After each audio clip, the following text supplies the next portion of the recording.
Hey man, say man, what the fuck is up, YouTube? Y'all already know what's going on. It's your boy Dolphin. We back with another reaction video. Today they saying that boy T Grizzly might have had his auntie set up and killed, gang. I'm not saying it, you feel me? So don't shoot the messenger, gang. But that's what I'm hearing. Um, which is crazy. If that is any truth to that, it's crazy because T Grizzly aunt is the one who actually helped Buddy out with his career. You know what I'm saying? Let me set my camera up right real quick. She definitely helped Cuz out with his career. The one who believed in Cuz, the one who when he first got out. There we go.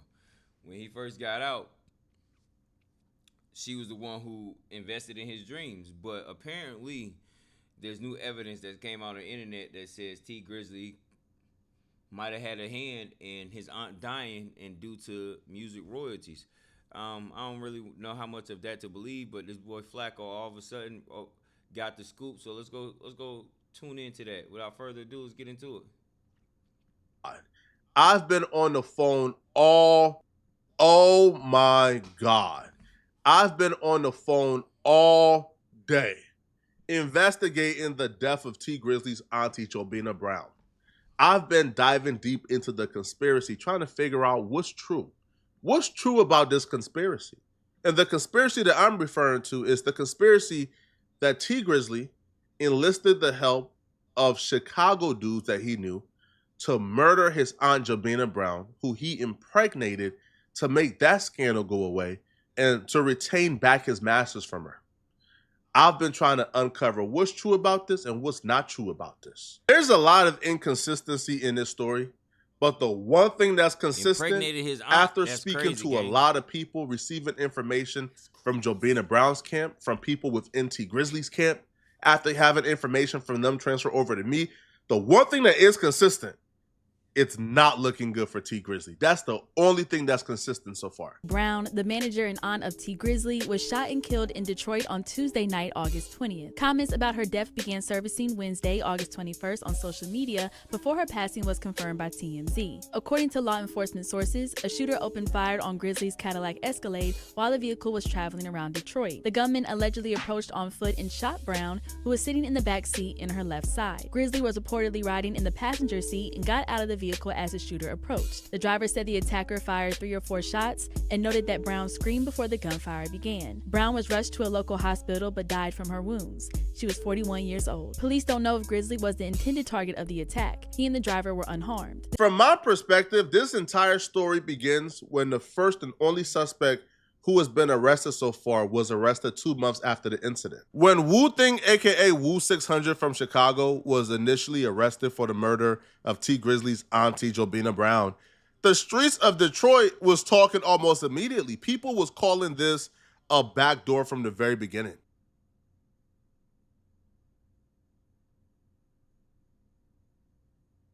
Everybody on the east side know that, nigga. Them been facts. What you talking about? How the you don't know? What you mean?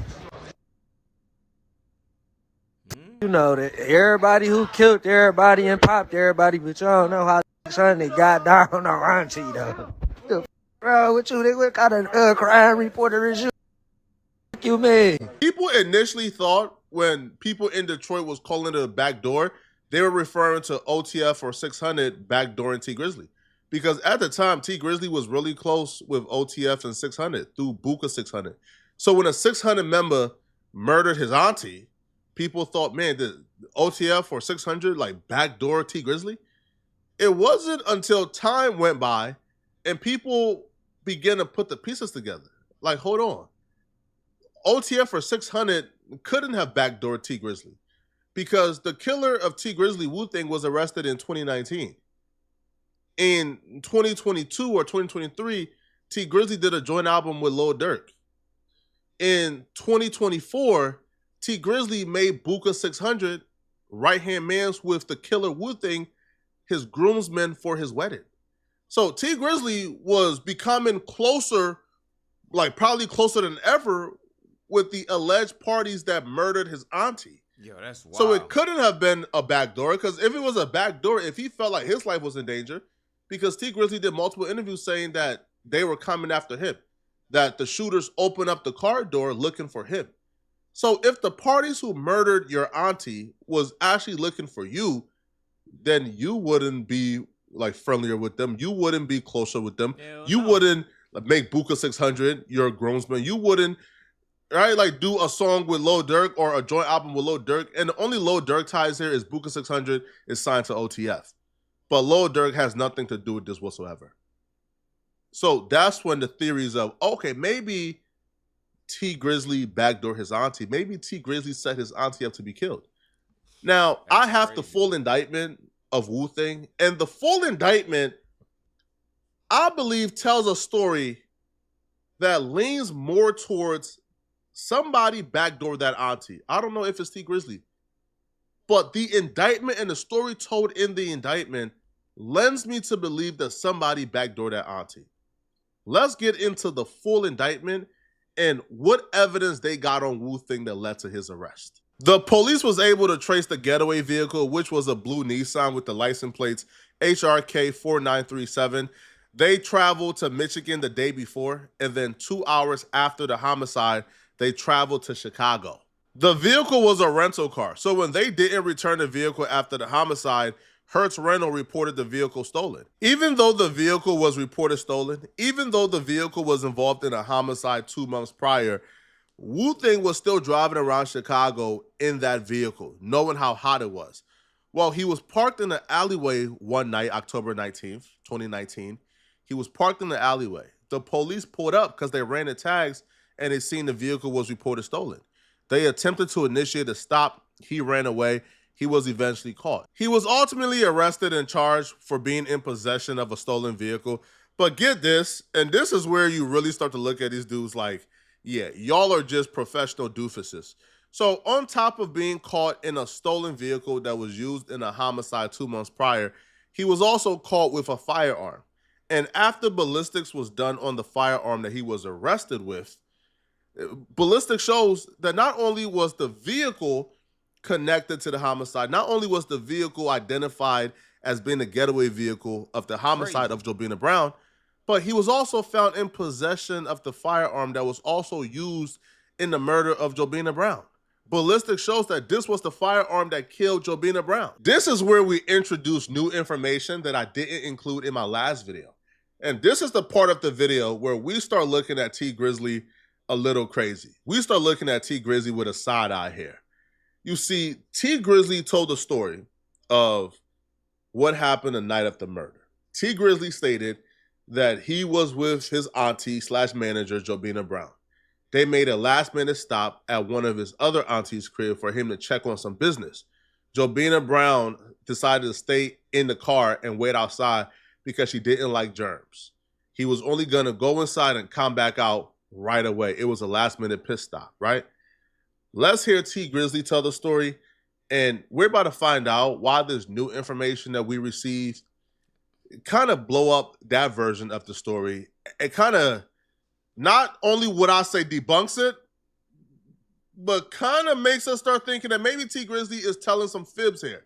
So the night everything happened, man, can you kind of go over that night with us? I know y'all was at the studio. I seen you on your Instagram. Yeah, so we was at the studio with Guapo and Jay Swan or whatever.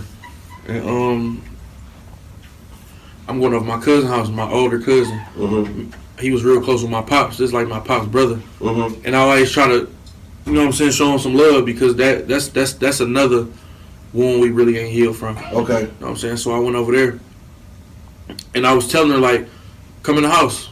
And she like, no, I don't want to go in. I'm begging her to come in the house. Mm-hmm. You know what I'm saying? Like, certain areas, you just can't, you got to move right. Right. You know what I'm saying? It ain't about where you at. I could go anywhere I want to. Right. But I got to move right. Right. You know what I'm saying? Right. So if I'm moving right, can't nothing happen to me. So I'm telling her to come in the house. She like, no.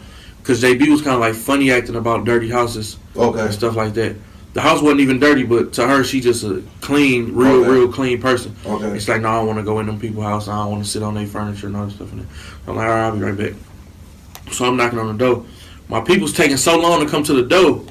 You know what I'm saying? Mm-hmm. They finally come to the door. As soon as I see her, as soon as I see my auntie, mm-hmm. She about to open the door. I hear a whole bunch of shots going off. You know what I'm saying? Behind you. behind me. I hear a whole bunch of shots going off. So I get down because I'm thinking they about to come to the side and start, you know what I'm saying, shooting at me, and I ain't got nothing on me at the time. Mm-hmm. My cousin ran out with a gun. I'm like, perfect. So we ran out on the street. When we ran out, my driver was gone with no cars out there. I'm like, She was in the. So what was the vehicle? She was in the car, like yeah, in the driveway or the street? She was in the car. Okay. She was in the car on the street. So my cousin ran out with the gun or whatever, and we ran out in the front to see what's going on and to, if somebody up on us, we gonna get them off us. Basically what happened, they walked up to my door and opened my door. You know what I'm saying? Some niggas opened my door trying to get at me. Ended up hitting her up. Where they hit her on the body? They hit her on her side and in her arm. She didn't get hit in her head or her face and nothing, just all on her side. You feel me? How many on times? the side where her heart at. Oh yeah. Yeah, on the side like where her heart at too. So that's T Grizzly said the killers were looking for him because he exited out of the vehicle from a specific side of the car.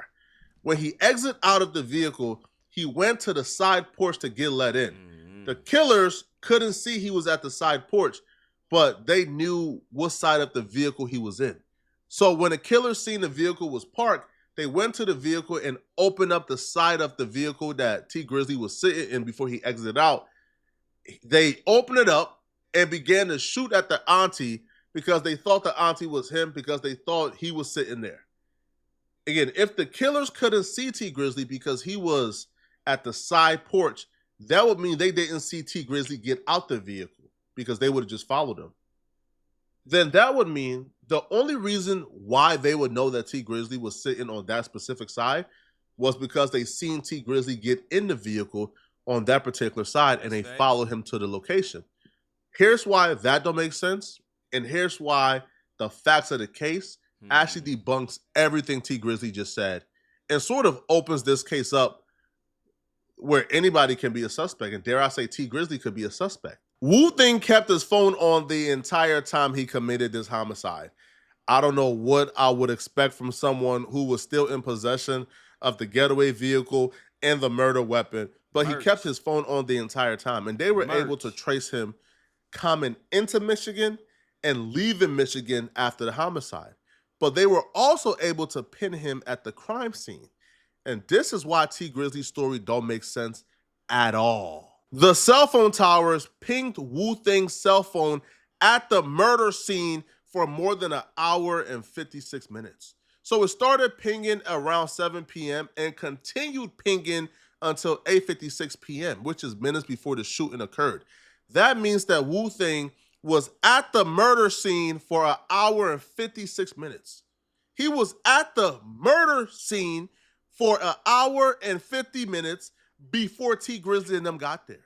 So he was hiding out. He was waiting. He was expecting them to come to that location. How did the shooter know that T Grizzly and his aunt was gonna be at the location if the location was an impromptu stop?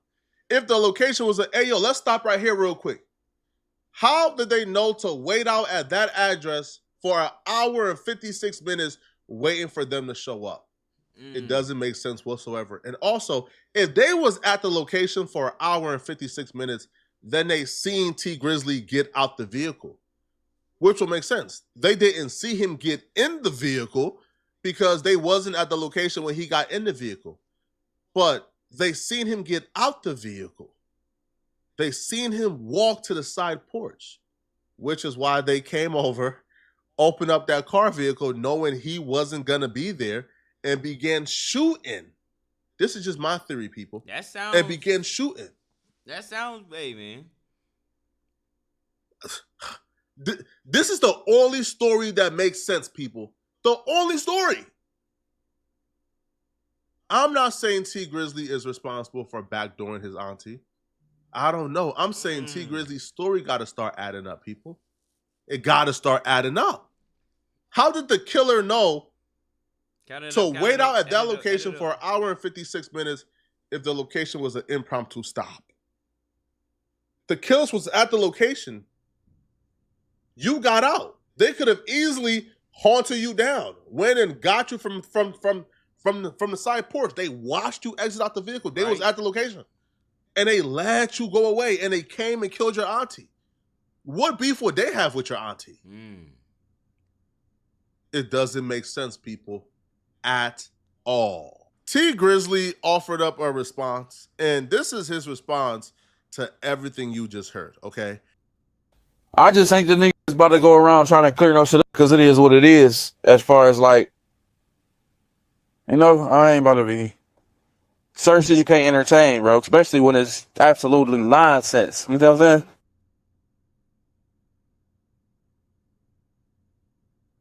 But you do got a lot of motherfuckers that go to the internet and think that everything they see on that bitch is facts. It's not a place for facts.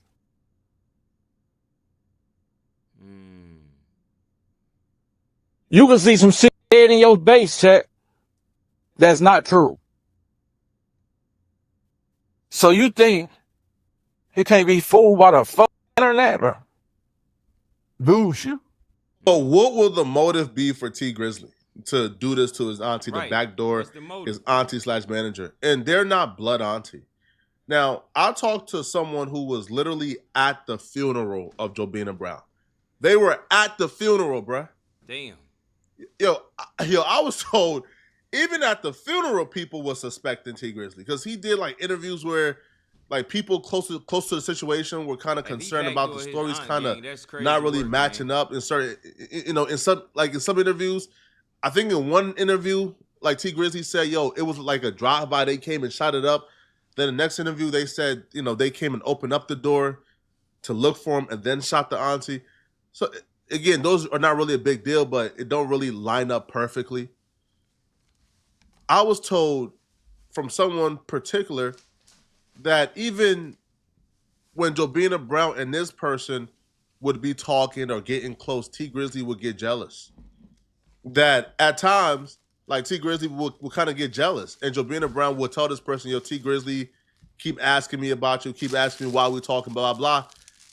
And Jobina Brown will confide in this person that she actually had an intimate relationship with T Grizzly.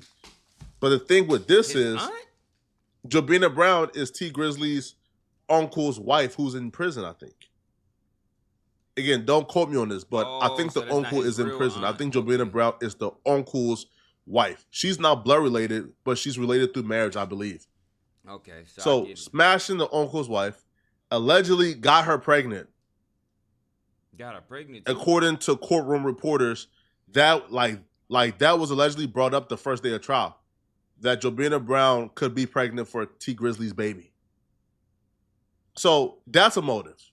The uncle is in prison. You got her pregnant. She not trying to abort it. Man, that could be one thing.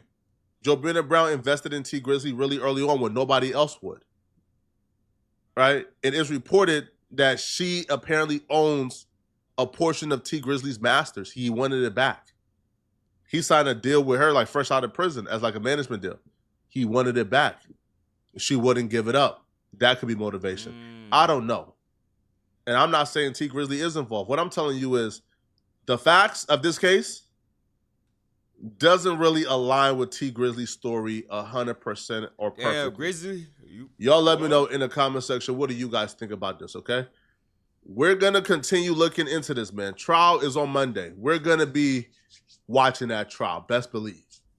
Let me know in the comment section, what do you guys think? And that's crazy, gang. What y'all think, chat, man?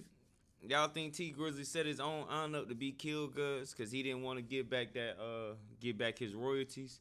Y'all think the man is that wicked? Or y'all think that he set her up because she was pregnant with his baby and he was like, nah, hell no.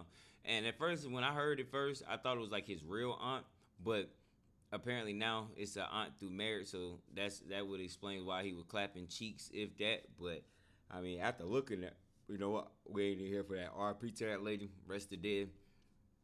But yeah, that's crazy work. And then for it to be somebody from OTF 600 from Chicago that killed the lady in Detroit, and then T Grizzly best friends with damn Dirk and them niggas like that, yeah, it definitely kind of looked like a back door. And then the nigga who killed your aunt, you had him as a best man in your wedding or some shit, like, nigga. Shit ain't looking too good for T Grizzly.